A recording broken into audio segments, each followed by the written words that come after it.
वंदे मातरम मित्रों, सुप्रभातम। आपका हार्दिक स्वागत है लाइव टूवर्ड्स डिवाइन के तहत। हम हमारे जो वैचारिक आध्यात्मिक यात्रा में आगे बढ़ रहे हैं।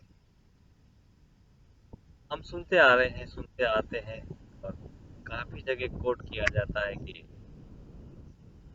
अनहोनी होनी नहीं, होनी हो सो होए। तुलसीदास जी कहते हैं कि संसार में जो कुछ होना होता है वही होता है, अनहोनी कुछ नहीं होती।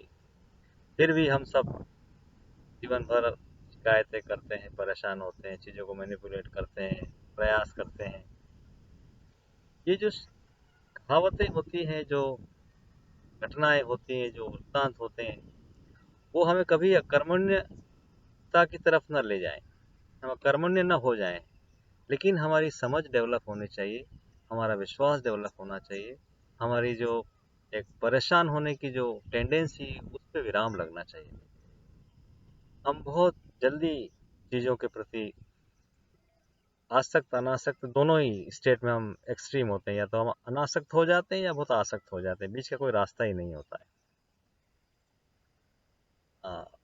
विक्रमादित्य जी के बारे में अपन सब जानते हैं, और उनके 9 रत्नों में से एक रत्न थे वराहमिहिर। बहुत बड़े मैथमेटिशियंस, बहुत बड़े ज्योतिषाचार्य और महान विद्वान, और आप कह सकते हैं complete man with wisdom.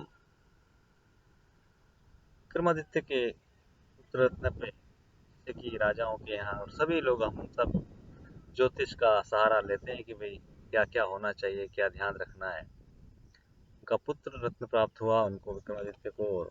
Varaha Mihir ने उनका और इसको बनाया, और उन्होंने कहा कि महाराज, राजकुमार की अल्प आयु में मृत्यु निश्चित है, और जो भी समय 9 के 12 के बीच का समय उन्होंने बताया, जो एग्जैक्ट इस इतने साल इतने महीने तहत और इतनी बजे इस तिथि को की मृत्यु हो जाएगी। विक्रमादित्य को बड़ा आश्चर्य हुआ। उन्होंने कहा कारण क्या होगा मृत्यु का। उन्होंने कहा कि कोई जंगली जानवर की वजह से वो मारे जाएंगे। ठीक है।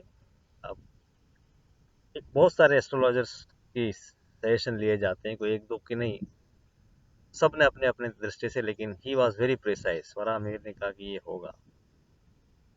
मैंने कहा ठीक है, क्योंकि पहले भी उनकी घटनाएं घटित हुई, लेकिन फिर भी पिता है विक्रमादित्य ने सोचा कि जैसे कि गौतम बुद्ध के बारे में सारा फोर्टिफिकेशन किया गया, उनको भी बचपन से कहीं जाने नहीं दिया, सुरक्षित रखा, और उस पर्टिकुलर समय पे उनको एक व्यवस्था की गई इसके आसपास, पूरा एक प्रोटेक्शन हो, फायर वॉल जैसा कि नो एनिमल कैन एंटर, और उनको बंद कर दिया कि आप कहीं ना जाएं, उसी पर्टिकुलर रूम में, हॉल में रहेंगे जब तक ये समय न गुजर जाए। अपना प्रयास किया। अब वो दिन तिथि घड़ी आई, महाराजा विक्रमादित्य भी थे, बराह मेरे थे, पूरा समाज और जो भी ज्योतिषाचार्य सब थे कि भैया आज का समय निर्धारित है, और सब चर्चाएं चल रही थी। और महाराज ने घड़ी देखी तो 5 बज रहे थे उनके हिसाब से। तो उन्होंने कहा कि वराह, मिहिर नाम था, वराह तो उनको बाद में दिया गया। तो मिहिर से उन्होंने कहा कि 5 बज गए हैं और अभी तक कोई खबर नहीं है।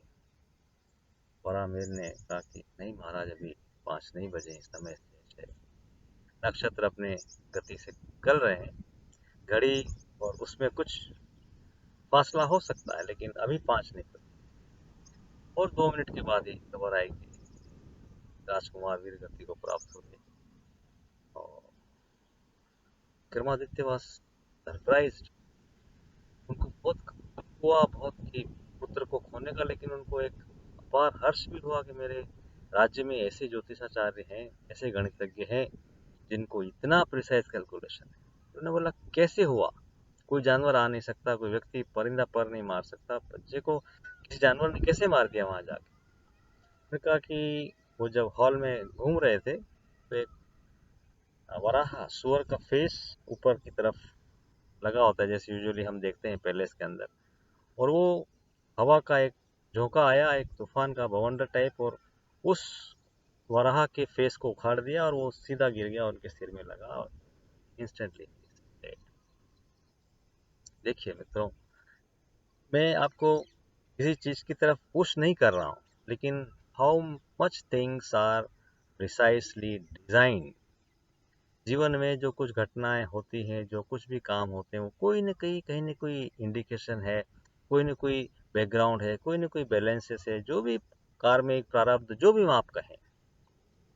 लेकिन इसका मतलब हम उसके भरोसे बैठकर अकर्मण्य न हो जाएं।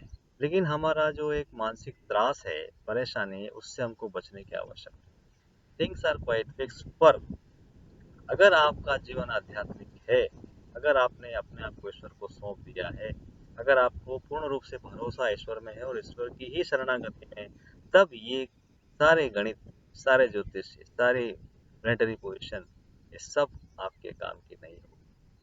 लेकिन उसके लिए पूर्ण समर्पण की आवश्यकता है, absolute surrender to the divine will.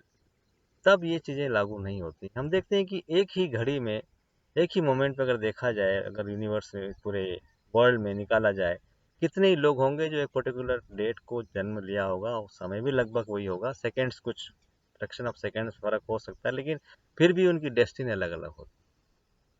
हर एक प्लेनेटरी पोजीशन की अलग अलग अवस्था होती है। सूर्य हर व्यक्ति के लिए अलग अलग रिजल्ट्स देता है, क्योंकि उसकी आंतरिक अवस्था के अनुसार ये प्लैनेट्स सब काम कर रहे हैं, और वो absolute order is obeyed of the divine. ईश्वरीय आदेश का पालन वो सारे प्लैनेट्स कर रहे हैं।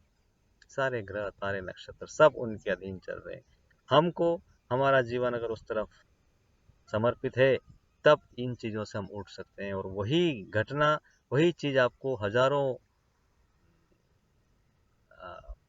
गुना प्रोग्रेस दे सकती है, जो कि ऑर्डिनरी व्यक्ति के लिए संभव नहीं हो सकता। बाहर से दिखाई देगा जो सेम, रामकृष्ण परमहंस को बाहर से देखा जाए तो कैंसर हुआ, लेकिन how he was transforming his disciples life. वो डिसाइपल्स के जीवन का रूपांतरण कर रहे थे उस बीमारी के थ्रू, क्योंकि वो आध्यात्मिक अवस्था है उनकी, वो उच्च चेतना में जीवन जीने का स्टेज है। तो हम इस दिशा में सोचें, समझें, प्रयास करें, और अपने आप को थोड़ा सा मुक्त रखें कि ईश्वर ने कुछ विधान निर्धारित कर रखा है, हमारा जीवन वैसे चल रहा है, और हम अकर्मण्य ना हो जाए इसके भरोसे।